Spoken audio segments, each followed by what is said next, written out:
আসসালামু আলাইকুম dear viewers, আশা করি সবাই ভালো আছেন। আজকে ইন্টারেস্টিং একটা ভিডিও নিয়ে আপনাদের সামনে হাজির হয়েছি।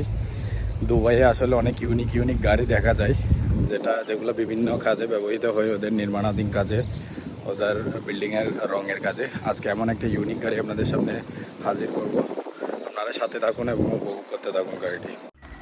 দেখুন ডিয়ার ভিউয়ার্স, এই গাড়িটার নাম হচ্ছে লিফটিং গাড়ি। এটা আসলে ওদের বিল্ডিংয়ের বাইরের রঙের কাজের জন্য ওরা ব্যবহার করে থাকে। এটা ড্রাইভ করে আসলে পিছন দিক থেকে, যেটাতে আপনি মানুষ দেখতেছেন, এই যে এটা লিফট উপরে এবং নিচে যাওয়া যাবে গাড়িটা দিয়ে। এটা আসলে পেছন সাইড দিয়ে ড্রাইভ করে।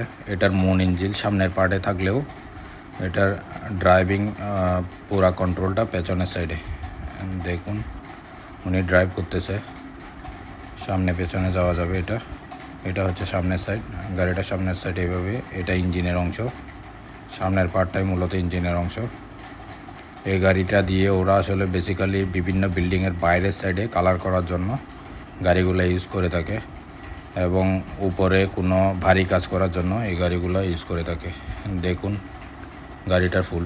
প্রত্যেকদিন দুবাইয়ের ইন্টারেস্টিং ভিডিও পাওয়ার জন্য চ্যানেলটি সাবস্ক্রাইব করে লাইক এবং শেয়ার করে সাথে থাকবেন। ধন্যবাদ।